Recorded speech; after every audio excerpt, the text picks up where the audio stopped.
Hello and welcome back to Ravenstorm Studios, and today we will be continuing to read the fan fiction How Does Your Garden Grow by Blythe 3. Now, before we begin today, I would like to apologize for any audio problems as my microphone is once again experiencing some technical difficulties. So I hope to get that sorted out soon and continue on with usual stuff. Okay, so let's begin. This is super weird, Wary said, peering at Ivy's tree. Or should she just call the tree Ivy as well? She wasn't sure how to ask. I've never seen anything like this before. I'm really not the best person to ask. You mostly just studied taxonomy when you're a botanist undergrad. I've taken one class on agriculture, and we talked about some diseases and fungi there, but yeah, this isn't anything I remember from that class. And you're right, this doesn't look natural. There are too many straight lines, Ivy said again, scratching behind one ear. I see what you mean, Wary said. It's really geometric, and this is a really bright red. Sure, you can see bright red stuff in nature, but that's pretty eye-searing. Nye leaned against Ivy's tree, where he decided to think of it that way for now, and Ivy twitched a little. I can take photos and compare it to some other stuff, she continued. I know some websites that might have lists of all the things it could be, but I really think it's, magic. I was afraid you would say that, Ivy said. I'm sorry, I can't help more, Wary said. I can try to show it to Professor Mann. Professor Mann was the main botany professor at Elsewhere. Wary had never tried to use silver nitrate or cat-eyes glasses to see anything, but she'd eventually gotten suspicious of how many leaves were always stuck in the professor's hair. She'd asked Nye to take a look through their glasses, Ray-Bans they'd gotten cat-eyes to do a custom job on, and they had agreed to do it. Wary shuddered, remembering the expression on their face after they'd looked. No, Ivy said, and Wary jumped, shocked at how loudly he had yelled. No, he said, quieter. But the forest seized through her eyes. Wary and I looked at each other and decided not to ask. Okay, Wary said. I totally get that, but you're really, limiting my options here? I am aware, Ivy said. My options are limited as well. Just as long as you know, Wary said. And there's really no one you can go to on your side of things. My mother has a great deal of political power, Ivy said. She can block my efforts with little work on her part. Babe, you didn't tell me you were, like, a prince or something, Nye said, slinging an arm around Ivy's waist. Ivy leaned into them. Nothing like that, he said. I am more like a count? Ooh, Lord Ivy, Nye said, waggling their eyebrows. I find it very endearing that you know the correct address for a count is Lord, Ivy said, itching his nose. This is hopeless, Wary said, pushing her chair back from the desk. Nye looked up from the floor. What's hopeless? They said. Ivy and I had gone off together while Nye went to class, but Nye had shown up as soon as she got out. She suspected they had been waiting outside her classroom. They explained that Ivy had gone home because he didn't want to mess with Wary's computer, but that they would come back to Wary's room with her. Now they were half-heartedly reading one of Wary's trashier fantasy novels, while she looked up plant diseases. This database, Wary said, it's completely unusable. It has to be from the early 2000s or something. She scrolled down to the bottom. Oh, nope, she said. I was wrong. When's it from? 1999. Wow, it's the same age as us, Nye said. It says it was last updated in... 2002. That's not helpful. Well, the hell kind of database is this anyway? Predaceous tree diseases of the northern United States, Wary said. It would be the right place to look, if it actually functioned. I think I've gone through all the relevant pages, but I'm not sure. Any matches? Nye said, standing and leaning over Wary's shoulder. No, Wary said, running her hands through her hair. It's gotta be magic, Nye said. Yeah, which means it's your area of expertise, Wary said. Not really, Nye said. You know me, I love to dabble. And hit things with swords. Yeah, that too. I mean, I assume you would have said something before, but have you ever seen something like this? Nah, Nye said. But the general patterns and lines thing definitely looks like magic to me. Do you know why Ivy can't just go to anything on his side of things? Like that one you like, Dr. Sire? I don't mean to pry, I guess I'm worried about him. And you? She thought. She was getting the impression that Nye was pretty serious about this relationship, mostly because she hadn't heard much about it before now. Nye tended to boast about their flings and keep quiet about the important stuff. You and me both, Nye said, and I don't know much more than you. Like he said, his mum's a big fucking deal. I think she's basically the Dryad representative to the local royals, or something like that. Kind of the head Dryad. She made some sort of decision recently that he disagreed with, maybe a political one. He said something one time about it being a matter of ideals, or something like that. She didn't handle it well. They had a big fight. That's all I know. And I looked down. I didn't even know about it until the other day, that it meant he was banned from stuff like seeing a doctor, damn it. Is there anyone further away he could go to? Wary asked. No, Nye said. I do know that much. Once the Dryad's fully bonded to their tree, they can't get too far from it. It's like they're like born out of a tree once it gets old enough, and then they bond in the first day. After that, they're pretty closely linked. They sighed. I don't think I could convince someone from farther away to come help either. You've thought about this a lot, haven't you? Wary said. Yeah, Nye said. You know, Wary said, in hindsight, I'm pretty sure my intro to bio TA from last year was involved. She graduated, but I think she still lives in the area. I could ask her to help out. She might have even studied plant diseases, now that I think about it. And I looked up. That could work, they said. I'll ask Ivy about it. They crouched down and reached into their backpack. And yes, Wary could see that their short sword was indeed in there, and pulled out a dried-up leaf and a fountain pen. She squinted. Yep, that was a tulip leaf. She should know, since she'd spent half the day looking at the things. Is that one of Ivy's leaves, or his tree's leaves? What's the correct terminology there, anyway? He told me to call it his tree, and I said, it's like more a part of him than a house, but it isn't exactly his body either. Sort of like clothing or armor that you never take off. Or a mecha. A mecha, where he said, seriously? I mean, I guess it depends on what kind of mecha you're talking about, and I said.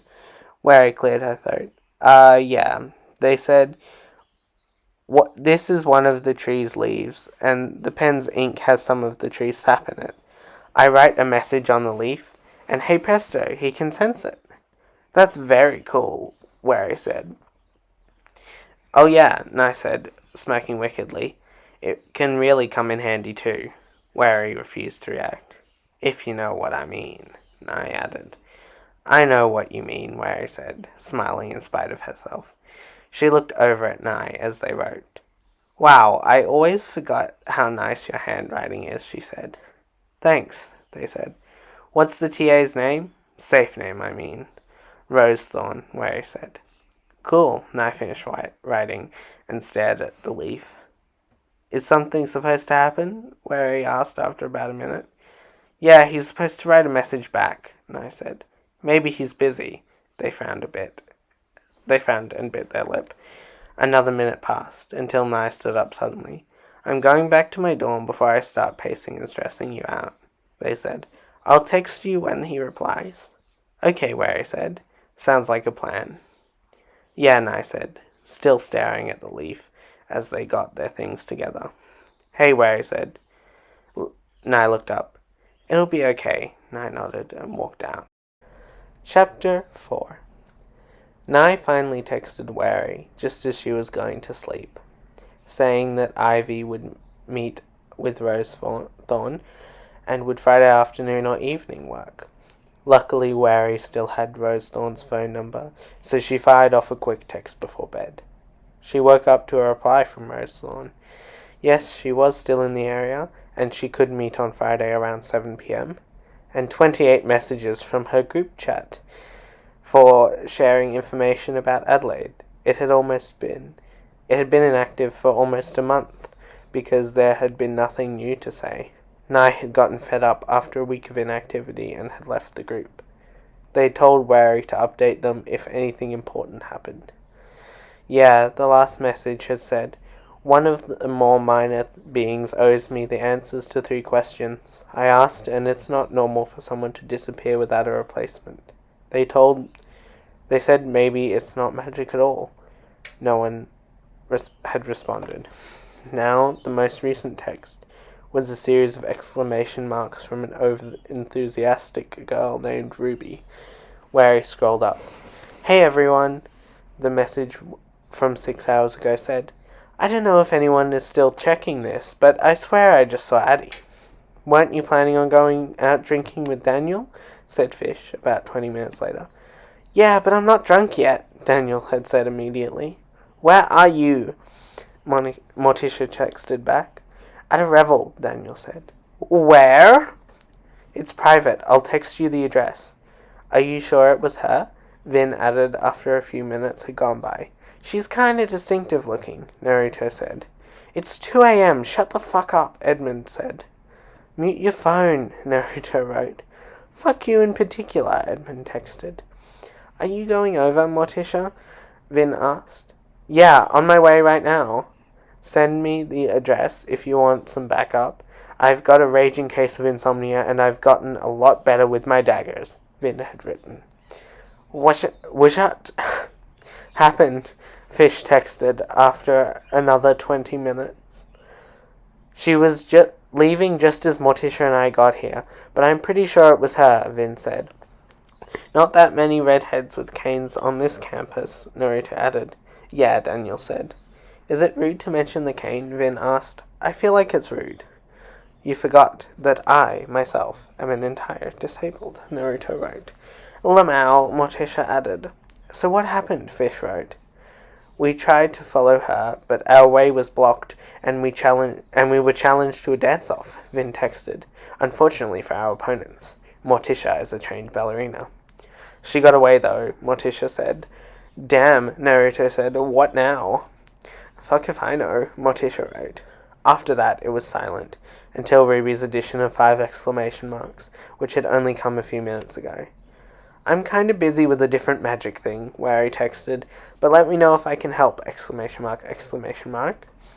She was kind of worried about Adelaide, but Ivy was the priority, since his situation was new, and Adelaide had been missing for months. Still, the thought of Adelaide wandering lost around a revel with mysterious beings keeping her friends from contacting her. She wasn't the most practical or careful person. Adelaide was the kind of person who forgot to turn her computer screen away from her roommate while she read an email from her parents. Wary was pretty sure that she knew Adelaide's true name because of an email she'd seen. Although she'd never said anything about it, she shook her head. Hopefully the whole Ivy situation would get figured out by Friday, and she could work on finding Adelaide after that.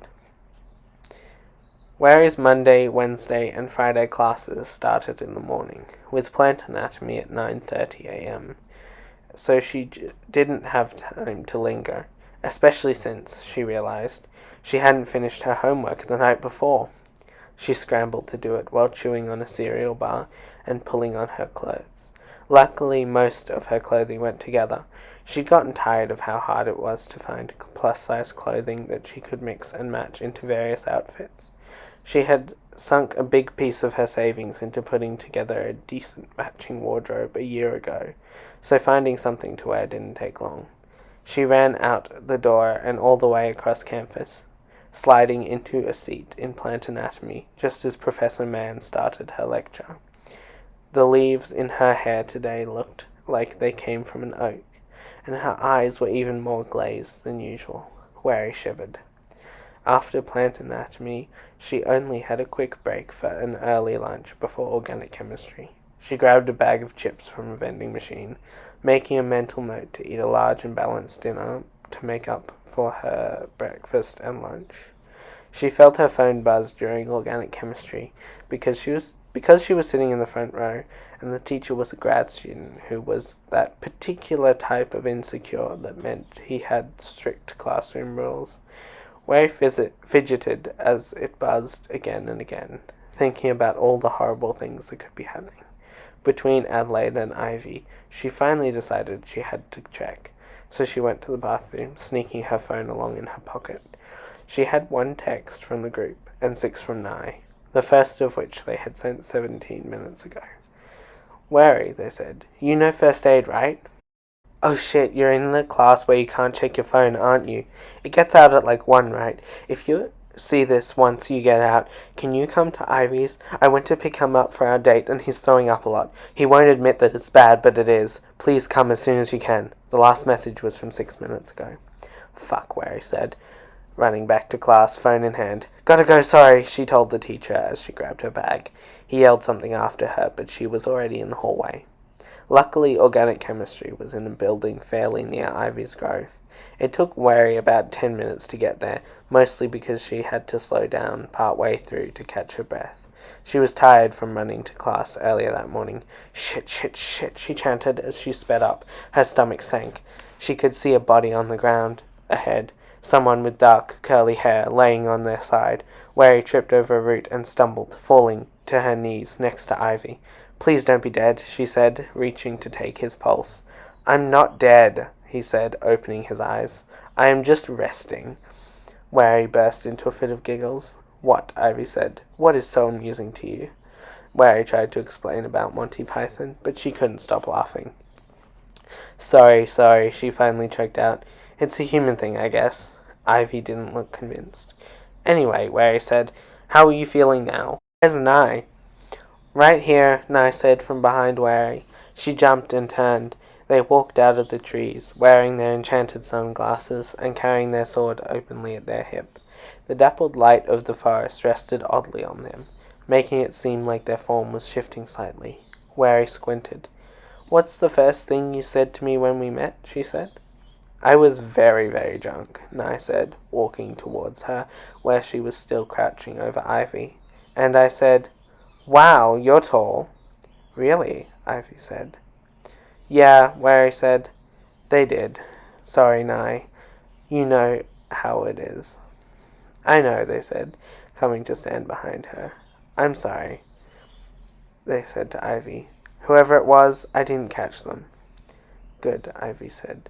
"I would not want you to get hurt fighting for me." "Whoever what was?" Wary said. "Someone ran from the grove right when I got here," Nye said. "Ivy was puking, so he didn't see them. I made sure he was okay and put him on his side. You're supposed to do that, right?" "Yeah," Wary said. "And then I went after them," Nye said. "But whoever it was, they were long gone." They sighed. "Are you feeling better?" "I believe so," Ivy said, beginning to sit up. Wary moved to get a hand behind his back to help him. "I am beginning to feel rather hungry, actually. I supposed I have lost everything that was in my—" "Oh, one moment." He turned his head away from Wary and Nye, rolling further to side. He then vomited, body heaving violently. Wary started to feel nauseated, but she kept holding him up and craned her head to look. He was just puking fluid at this point. He must have been right when he started to say he'd thrown up everything in his stomach, but at least there wasn't blood in it. "Ivy," Nye said. Ivy held a hand up. My apologies for that, he said, his voice rough. I fear I am not as recovered as I believed. You don't need to apologize, Wary said. It's okay. Nothing about this is okay, Nye said. Ivy looked up at them with wide eyes. Not you, they said, beginning to pace. This whole thing. You're sick and you have to go to humans for help because your mum is. Shh, Ivy said. I do not recommend speaking ill of my mother under the shade of these trees. He coughed and spat off to the side, some of it dribbling down his chin. He wiped it away with the sleeve of his shirt and then grimaced. What do you do for someone who keeps throwing up? Nye asked, Wary, quieter now. Watch them, she said. Try to get them to keep fluids down. If they can't, go to the emergency room. I'm afraid that last option is off the table, Ivy said. Yeah, no shit, Nye said. This is kind of awkward, Wary said, but, how close to human are you physically? Very, Ivy said, and Nye was unable to keep from snickering a little. Wary rolled her eyes at them. Dryads are considered to be almost human, which I am sure you can imagine is not an asset in our society, although we also possess some advantages that other beings lack. Human remedies should work on me, aside from the obvious. Yeah, no IV saline, huh? Wary said. I mean, besides the fact you can't go somewhere they'd give it to you anyway. Precisely, Ivy said. Okay, Wary said, but your body needs hydration and food just like a human's, and your tree needs the same stuff as a normal tree needs. Correct. Well, you're not going to find rehydration drinks out here in the woods, Wary said. You should come back to one of our dorms. Can't do mine, Nye said. It's too heavily protected. Really? Wary said, surprised. Yeah, Nye said. It's kind of a problem in our relationship. But there are too many people after me, you know? We have found ways to make it work, Ivy said. How about my room? Wary asked. I don't have very heavy-duty protections up. I could take them down pretty easily. Nye and Ivy looked at each other for a while, having one of those silent conversations that couples had sometimes. I believe that will work. You have my gratitude. It is not a problem, Wary said. I don't really need those protections up anyway. No one bothers with me. Now, the only problem is, how are we going to get you all the way across campus? Not a problem, Nye said, kneeling next to Ivy. They slid one arm under his knees and another around his shoulders. Put your arms around my neck. They did. They said. Ivy did, and Nye stood without any obvious effort, holding Nye bridal style. Wary raised her eyebrows. Wow, she said. I wear full-body plate armor when I'm on quests, Nye said. Carrying beautiful men around is nothing in comparison. Ivy groaned and hit his head against Nye's shoulders. Wary was pretty sure that was from embarrassment, not nausea. Okay, Wary said, clapping her hands together. I think that's everything. She'd swept up the salt into a dustpan and taken down the charms Nye had gotten for her. They made a pitiful small pile on her desk. Thanks for doing this, Nye said, carrying Ivy into Wary's room. You okay? They asked Ivy after they crossed the threshold. Yes, Ivy said. I am fine. All of the protections are down. Nye gently settled him into Wary's bed. I do not know how much comfort this is, he said, but my presence may serve as a small deterrent against intruders. While I do not have a great deal of power, some beings may think that you are under my protection for as long as I dwell here. It is not as effective as salt or charms, but it's fine, Wary said. Really, I can manage. Let me just text Rosethorn and ask if there's any way she can come to see you earlier. I don't think you should wait until Friday. She pulls her phone out. Crap, did either of you happen to grab some of Ivy's leaves that had the weird pattern on them? Ivy and Nye shook their heads. It's always hard to ID this kind of thing from photos, Wary said. It'd be better if we could show Rosethorn some of the actual leaves. Nye or I should go back to grab some. I can do it, Nye said. Really? Wary said. I mean, she looked at Ivy. I need to go and do something productive, Nye said. I understand, Ivy said. I am fully aware you are not the type to pine by my bedside. Wary snorted. That was an understatement. Pine, I said. That's the pun. Get it? Pine. It's a tree. Wary and Ivy glanced at each other and rolled their eyes at Nye. Truly, you are a soul of wit, Ivy said.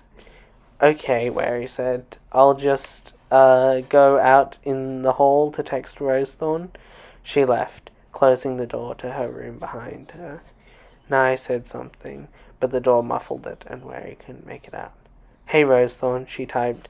The tree is in pretty bad shape. Is there any way you could come today or tomorrow? Sorry to be a bother, but I think it's urgent. Shit, dude, Rosethorn replied a few minutes later. I super can't. There's this whole deal I'm still paying off for 3 days every month, and I won't be done until Friday. Have you asked Professor Mann? She's weird, but hey, desperate times. I can still make it Friday, though. I'm sorry. I know this is time sensitive. Professor Mann isn't an option, Wary said. I'm sure we can make it to Friday, though. Don't worry too much. 2 exclamation marks. Okay, so that is the end of chapter 4.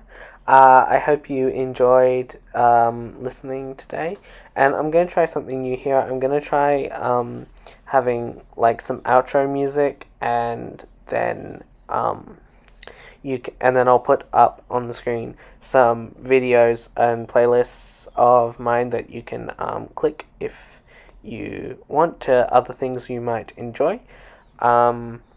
Yeah, thank you very much for listening. See you next time. Bye!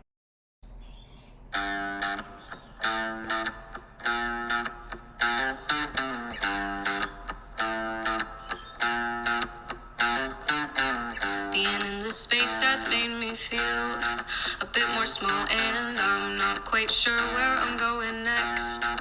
I'll try to use a map, but the directions that tend to be bad, so I'll use GPS and pray for the best. I've got so many years to flesh this out and be what I wanna be, but it's confusing to say the least.